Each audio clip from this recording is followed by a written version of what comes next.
you a call. You forgot what? I keep forgetting you guys love everything open and collective. Yeah. Me having dinner with a strange man on the internet in February 2015. It beats Hollywood, right?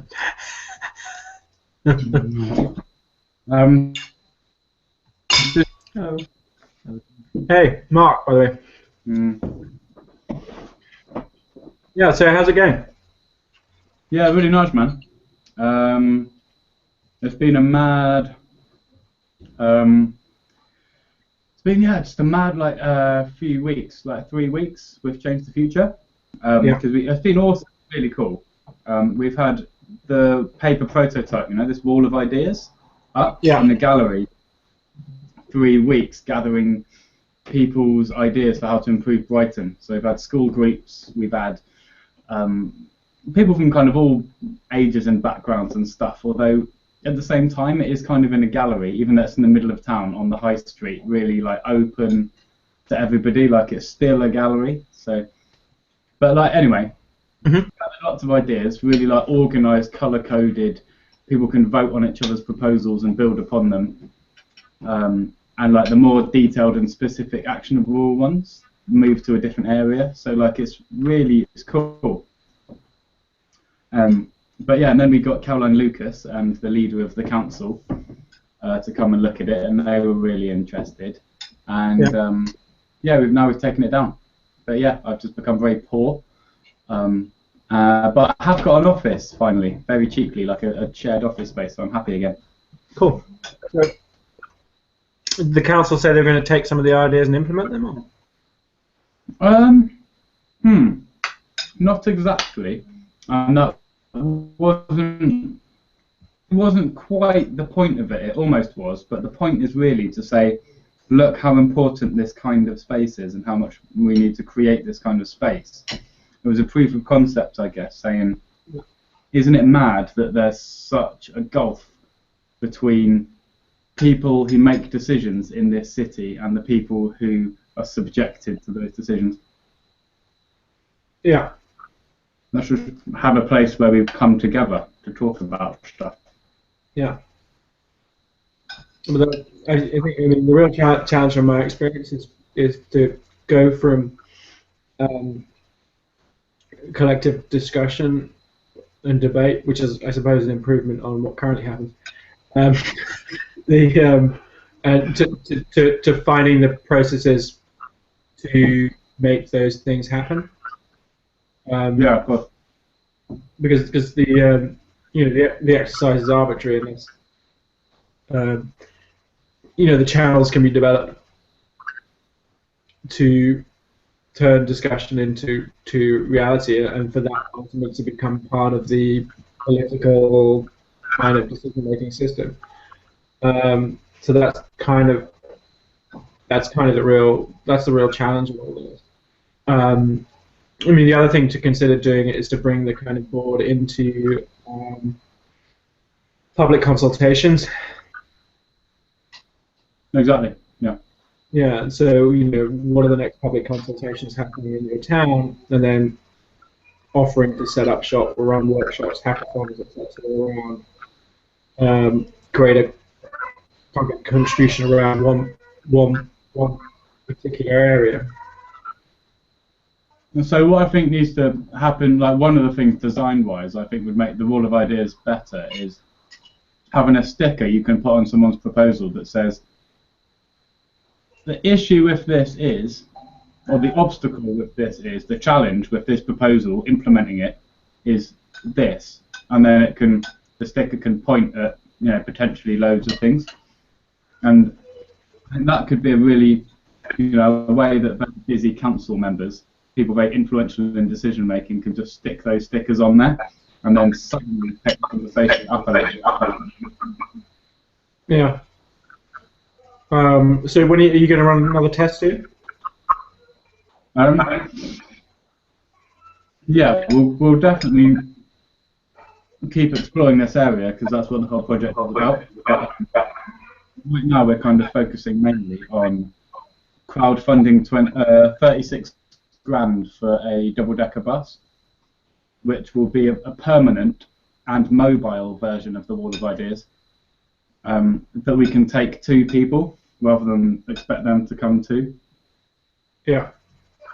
And it'll also be our new office space upstairs, if it's successful, which would be so nice to not have to, find a product or service that we sell, which I feel like with a project like this, could really easily compromise the values of it. This is an office space that just we pay once now with a crowdfunding campaign, and then we just own it. Maybe pay a bit for parking and stuff, but we've got a couple of options for where we could park it and potentially plug in electricity. And then finally, the downstairs deck, we would kit it out so that it's quite a nice community space with projectors and seating that you can take out, and sound system and stuff, and then just give that as a gift to Brighton and see all the weird and wonderful things that people with no budget do with a space like that. Yeah. So where are you going to get your crowdfunding money? Yeah, so we're doing an Indiegogo campaign. So how are you getting the awareness out there for it? Just Facebook and Twitter, and just one thing that's quite cool, on my birthday on Monday, an organisation called Make Sense. They're a bit like Good for Nothing.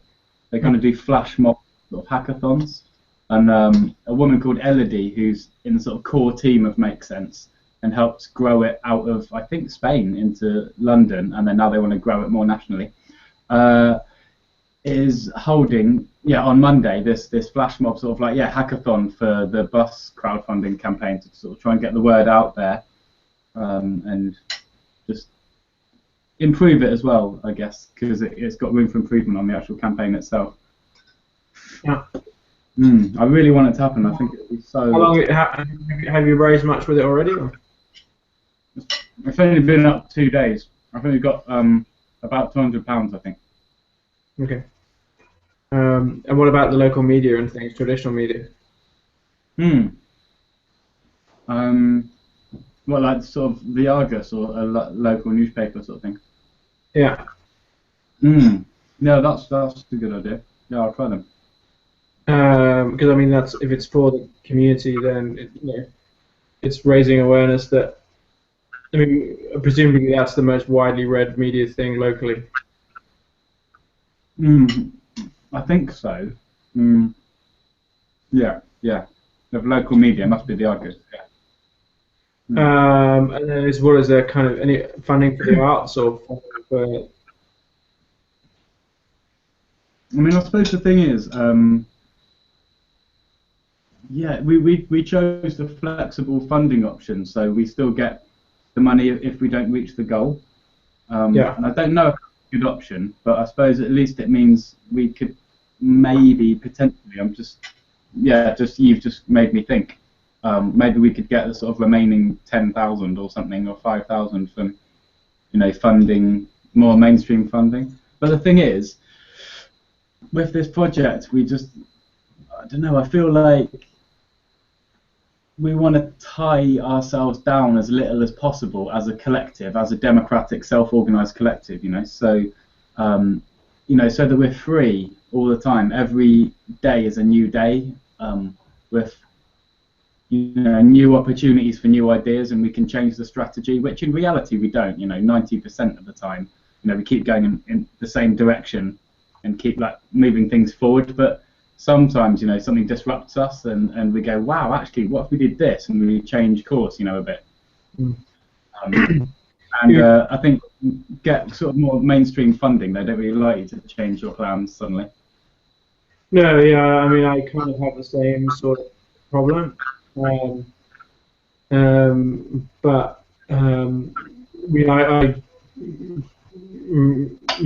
have much more sponsorship now as an individual, by someone who shares my values, what I'm trying to do, and so it's important to look at kind of how that works within your community and find the ones with similar value set to you guys. 'Cause there will be people.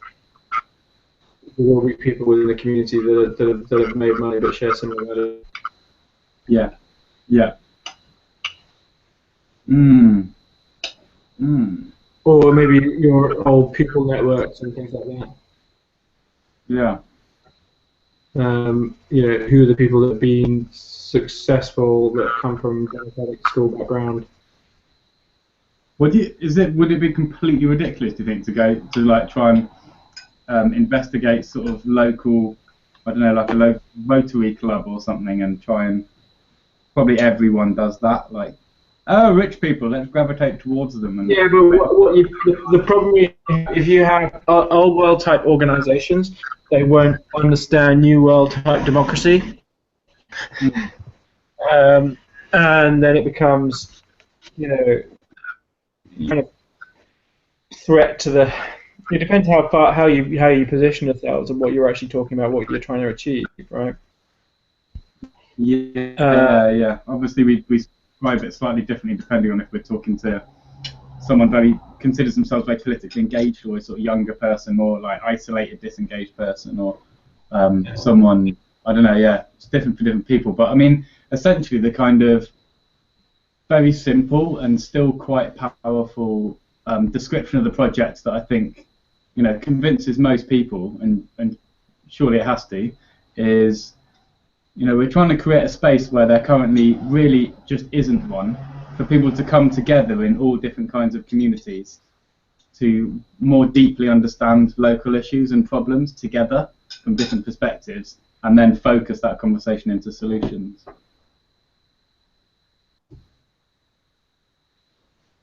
Sorry, you just froze then. I didn't hear that last bit.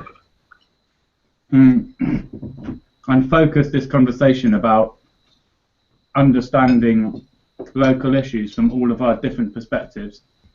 Focus that into actually talking about, okay, but now what can we do about it? What are some ideas? And like Wikipedia, building upon these ideas together. Yeah. Because have you seen things like Democracy OS and Luca? Yeah, you've seen those guys are making a lot of progress there. I was disappointed by the live demo affairs, though. I think they are adding more to it, but what's available currently on the live demo seems just really much too primitive to, for me, sort of offer a real viable alternative, or even kind of be heading in that direction. You know, it just seems too simple. It reminds me of how e-petitions are so kind of isolated and different to one another. I think, you know, if you're going to vote on proposals, you need to know how they fit into a wider strategy. So which one are you talking about, Lumio or Democracy? Both equally. Yeah. I feel like they don't offer any way of, they don't recognise relationships between different issues. They just go completely self-contained island of a proposal, either you're for or against. And there's a very limited interface to kind of critique it or build upon it or kind of argue it or research it or, you know, better inform it. So I think what's interesting about Democracy OS, though, I mean, in particular, they got into Y Combinator. Yeah. So then now they obviously have access to kind of uber resources, you know. So if they want to raise like 100 million or something like that over the next few years to do what they're trying to do, then you know, that the hardest part was to get one of those platforms into big money, so it could then have all of that kind of investment to make it a much more complex platform. I mean, even being open source stuff that's so complicated. I mean, surely Apache OpenOffice is 10 times more complicated than, you know, Democracy OS is likely to be in the next. Yeah, I think the challenge with open source stuff is it's rarely consumer grade. It's rarely good at the upfront interaction with kind of day-to-day consumer. It's usually open source stuff is quite complex users that actually want to use it. What you're talking about is wanting to be able to develop platforms and things that are being able to be used by an 80-year-old on an iPad, right? And Yeah. the currently, I'm not saying this will probably change in open source, but you kind of need access to kind of the best people at certain hours. It sounds like Democracy OS are open source in part of it anyway. And so, I think it's pretty typical for any kind of Singularity University-based organization or a spin-off from that organization to have a large open source element. But we're moving to a more hybrid model, which is kind of open-closed model. So, the closed element, you can really get the polish and the delivery and the marketing machine and being able to raise funding and things. And then the open element to create innovation. And so, Android is a good example of an open closed system. Yeah, right. And that and that tends to be a good balance. Not to say that open systems won't improve to the point where they can outperform closed systems, but the problem with open systems is that they're very hard to have a clearly defined strategy. So something like Bitcoin, which is an open system now, is still struggling to come together to coalesce to create a consumer message. Right? Who can edit the code of Bitcoin? Pardon? Can anyone edit the code of Bitcoin, or is it? Yeah, the code is open source, I think. So people are creating all sorts of things off the system, but there's only a handful of developers that have access to the core, being able to update the core system. But you're seeing all sorts of other alternative coins and things like that shouldn't be. You can read the original code, but you can't replace it. Yeah. So what's happening is people are taking that code and building different systems and things, and that's creating innovation. Like altcoin and stuff. Yeah. Yeah, interesting. Okay. Come on. Nice to meet you. Nice to meet you. I was going to ask you something.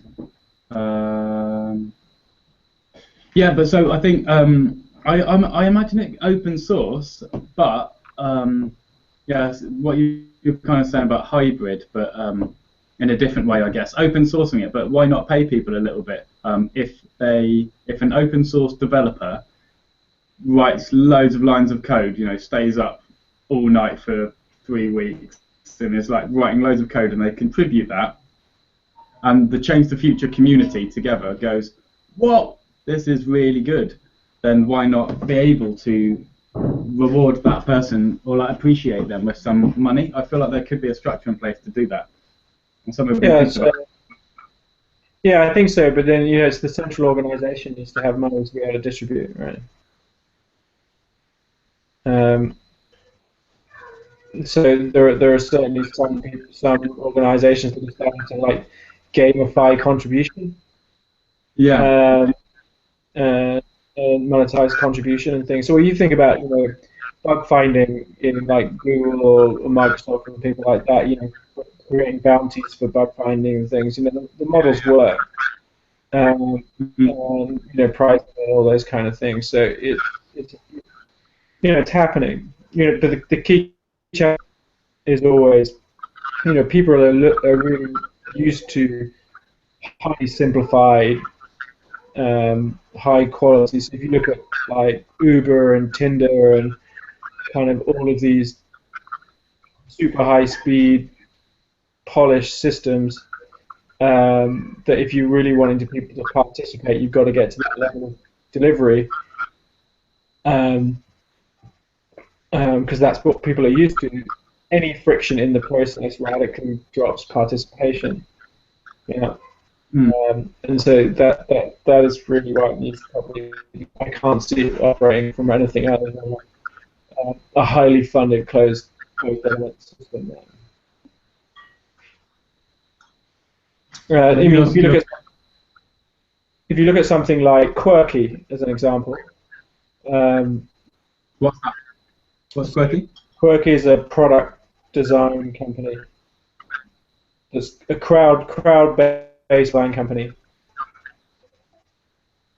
And so it takes ideas from the crowd, and then every stage of product development is done by the crowd, and revenue of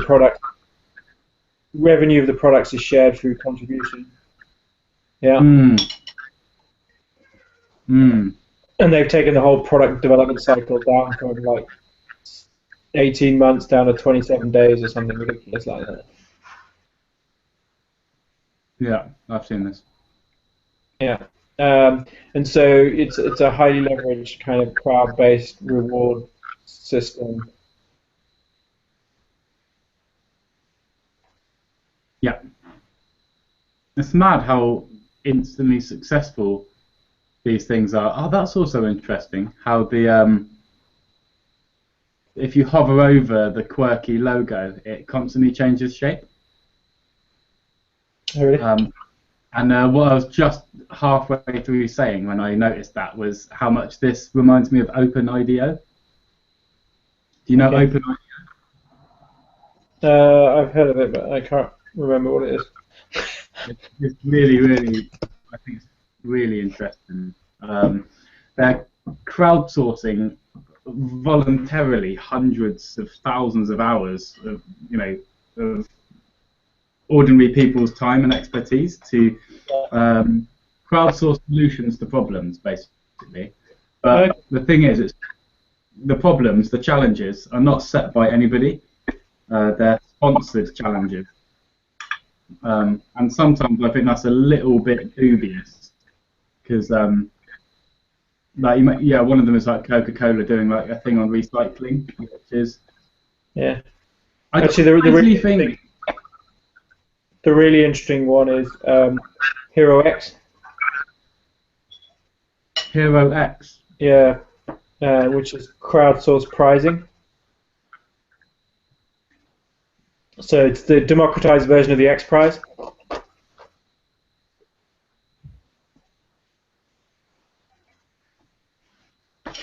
It's the democratized version of the what, sorry?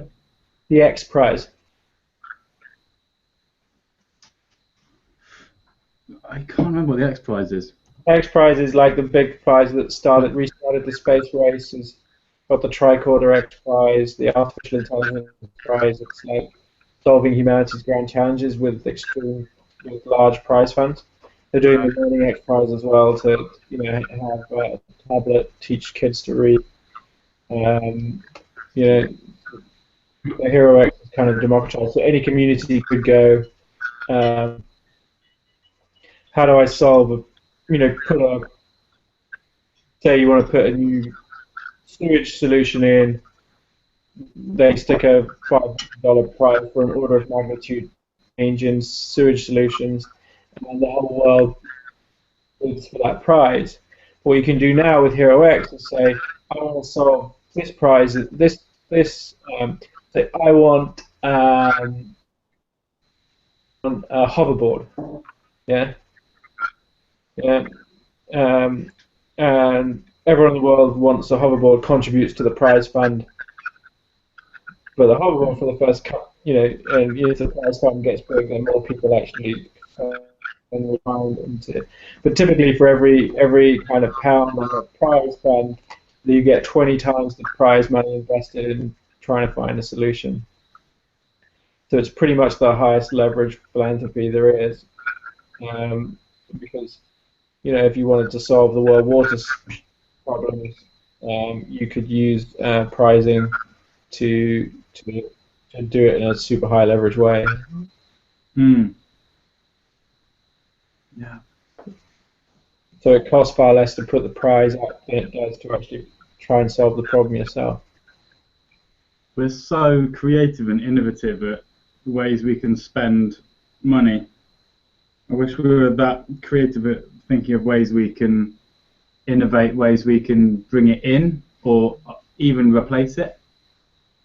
That's why I... Yeah, I was talking about replacing money. Pardon? What, designing new systems to replace money? As well, yeah. I just think that's really interesting and kind of. I mean, yeah, there are a lot of people working in it, but sort of proportionately, sort of not that many, I suppose. I guess I feel like. So I feel like that, like a lot of human beings are suffering, I think, because of a really dysfunctional way of valuing things and creating money, creating currency. I feel like there's a lot of issues of dysfunctionality around that. Yeah, totally. Rich and poor. For both rich and poor. Yeah, yeah. I mean, a lot of these problems get solved with, to me, in the human mind. You want to say good night? Hang on. Good night. Kiss, please. Give me a kiss. Sorry. Good night. Luke's saying good night. Say night night. Sleep well.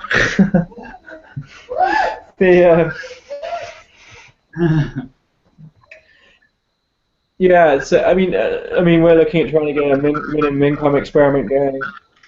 But again, a gamified minimum income experiment on contribution. So if you vote, if you contribute your health data proactively rather than like just turning up to the doctors when you're ill. Oh, I've lost you for 5 seconds.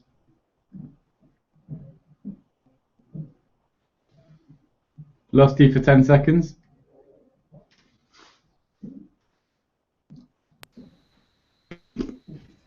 Hello? Ah, there you are. You're back. Yeah, it's a bit funny. So, I mean, there's minimum income stuff. So, can you link a minimum income around lots of things you can do to contribute towards society? Yeah. And so you could use minimum income or a currency based on that you only receive it when you provide day-to-day contribution towards society, which radically reduces the cost of government. And so the money can be created out of thin air, effectively. Because if you're saving society, billions of pounds by, picking up your own litter or voting on every issue, helping communities solve problems, doing all those kind of things, it effectively replaces the need for political layers. It effectively replaces the need for a lot of public services and things like that. And so, yeah, I think it would be quite disruptive by bringing in a new currency system around contribution that effectively becomes the replacement for traditional government and traditional systems, and is a much more inclusive system where everyone gets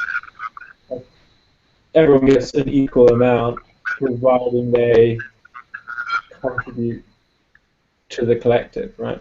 And so it's still surely that's money could ever hope to is surely just ensure that everybody is putting their weight and kind of giving the best of themselves.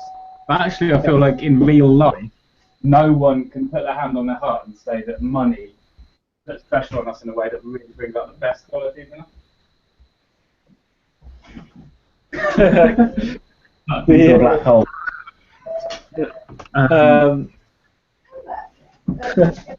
The door quickly.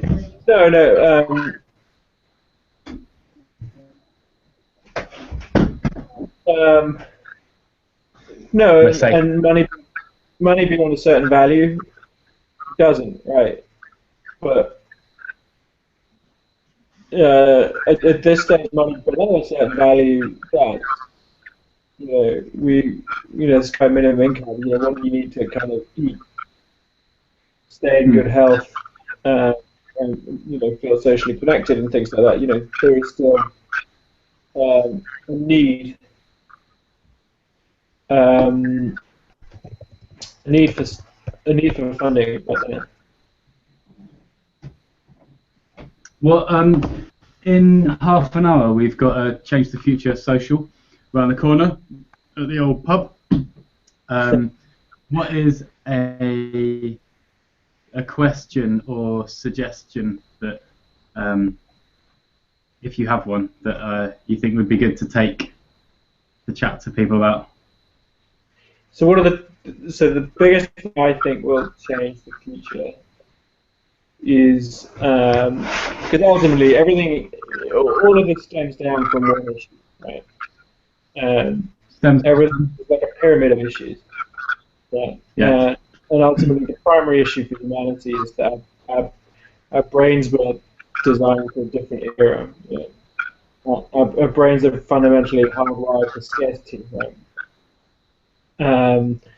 And what you're talking about is how does society move towards abundance.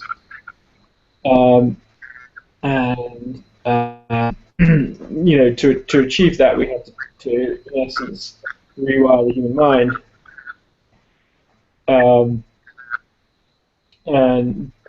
which monks do after 40 years of meditation, or there's the path to consciousness that everyone can shift. In the last moments on your deathbed, you suddenly become highly conscious. And so, the real challenge to change the world is not necessarily the things we do; it's what happens in our mind. And how do we accelerate human consciousness? How do people let go of past pains? How do people do all those kind of things? Because from there we have abundance. Abundance is really an internal issue. Mm-hmm. And I see it as a high-tech neuroscience challenge, right?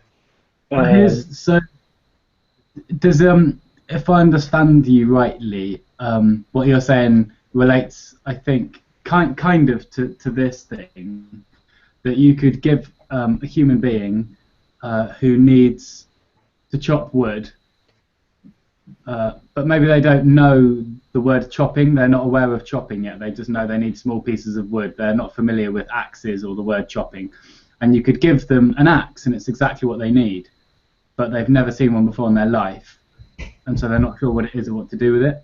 And so I kind of think in some ways one of the kind of criticisms or maybe questions perhaps about Change the Future is this a tool that people are not prepared for? It really empowers people to shape whole communities. An 11-year-old kid could significantly shape something in their school, and would they make responsible, well-informed decisions? Do we know what we're on about?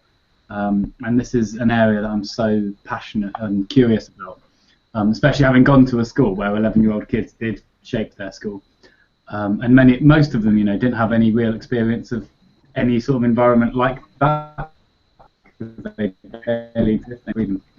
But I think while you can never expect a tool on its own to change culture, I do think it is a bit of a sort of feedback loop. I don't think it is chicken and egg. I think you release a better tool, so you give someone an axe, and to an extent, I think they might break it or use it wrong the first time or hurt themselves or others with it. But I think sooner or later, through a process of recognizing when you've used the tool wrongly and you become more accountable yourself, you've only got yourself to blame now because you've got the tool of the future, the power, tool of power. So you become more accountable for your own mistakes rather than like blaming a politician for fucking up the streets or the cycle lanes. And then I think you learn those gradual skills of cooperation, I guess, in a community. Like listening, opening your mind, being more inquisitive rather than just wanting to speak all the time and convince people of your points. These are all really useful skills: public speaking, keep maintaining a train of thought, developing complex ideas. These are all amazing human skills, I think. But I think a tool can sometimes help tease these qualities out of us a little bit, just like Facebook teases often some quite shit qualities out of humans, but maybe some quite good ones as well. Yeah, I mean, every new technology is a double-edged sword, right? Yeah, no, I mean where I was last week was quite interesting because it was literally in by a cybernaut institute, and it was like literally a facility that rewires the human mind. Um, and so um, I'm seeing kind of solutions to world problems and kind of gamifying consciousness. The TED talk, Jane, someone about maybe this is what you're talking about. She did a TED talk saying her job is to explore ways that we might get, for example, the 6 million years worth of gameplay human beings have already put into the world of Warcraft, away from man-made artificial problems into real problems, like problem solving real things, but still as a game where you're recognized for what you've done. It's kind of instantly gratifying and playful. So they're saying, certainly, a friend is seeing education moving towards that as well. But I mean, what we're talking about is the now. I mean, I've got a friend who's working on the democratization of full virtual games. So at the moment, any big studios that develop high-end games, the costs of creating those virtual worlds are so high. What's interesting is now is we're talking about the technology being available to make that very low, and then we'll start to see kind of contribution-based innovation games. I mean, you're already having now. There's like games. They've gamified like diagnosing malaria. There's lots of games starting to emerge around around that type of contribution. I missed about half of the words in the last 20 seconds. They've gamified something to do with Darwin.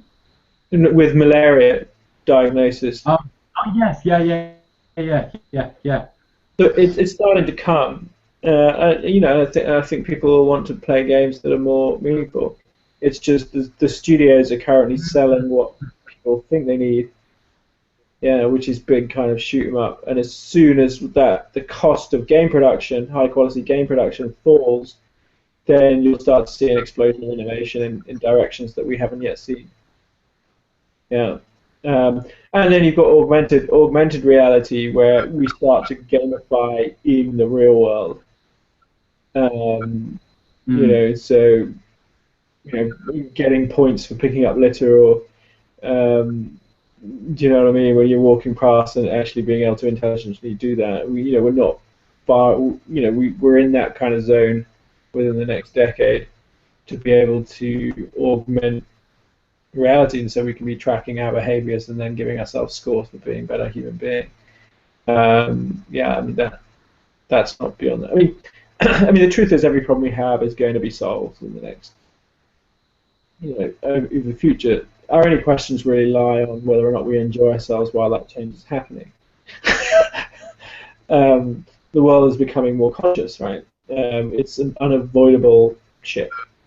It's like to think you're significant in this process is to fight the tide of evolution. It's happening anyway. Okay. To think that we're significant in this process is to fight the tide of evolution. Yeah, it's kind of ego. I mean, it's happening anyway. Because no matter what I do in the world, someone else will do what needs to be done anyway. and we're moving towards like infinite intelligence and all of these kind of things. So it really, in essence, it doesn't matter. This big wave of evolution is coming.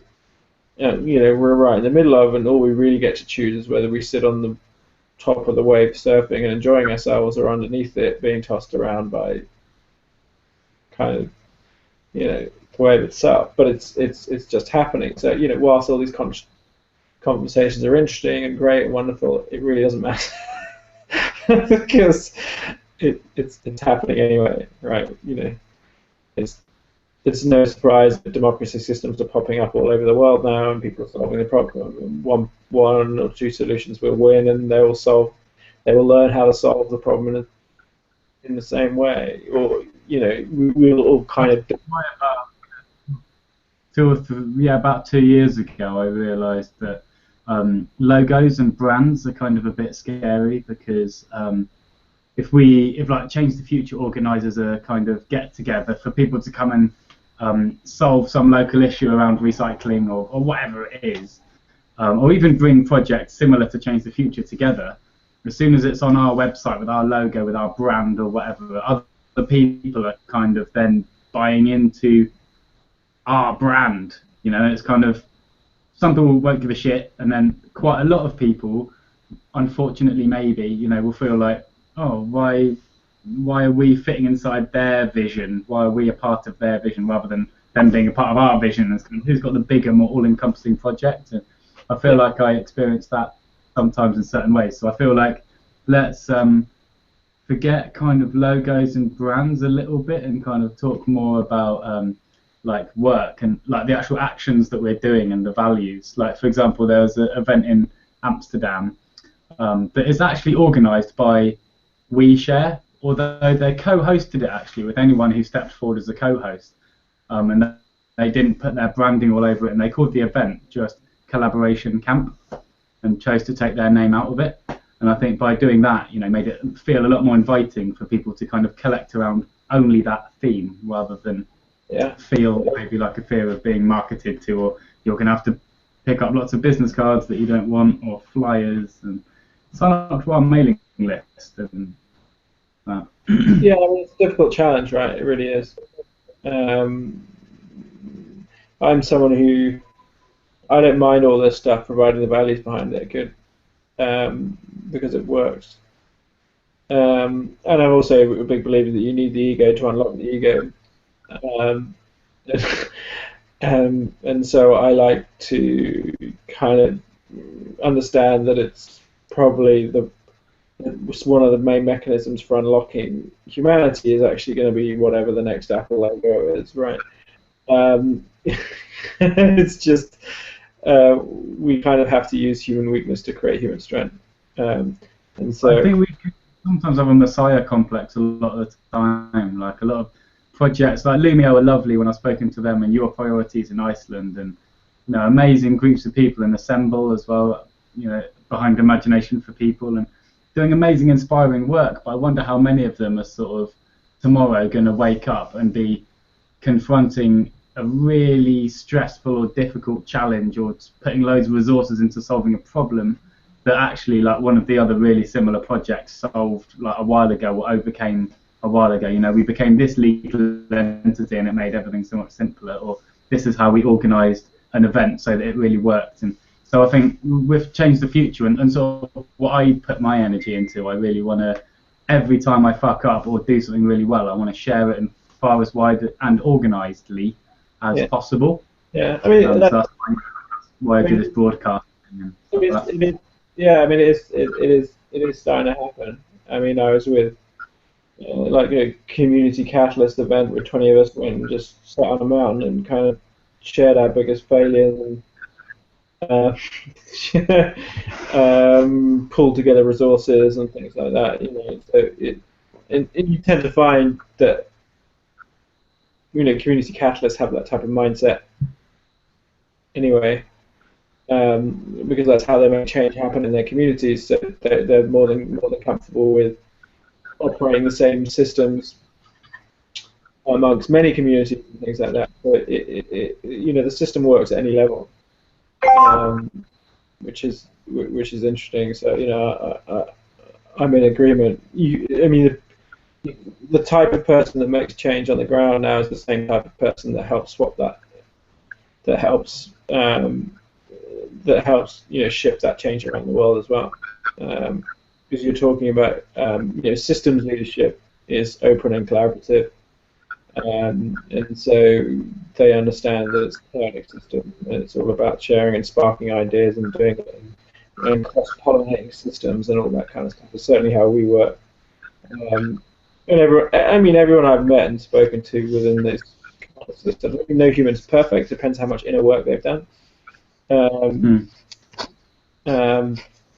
But you know, I'm comfortable that that's good.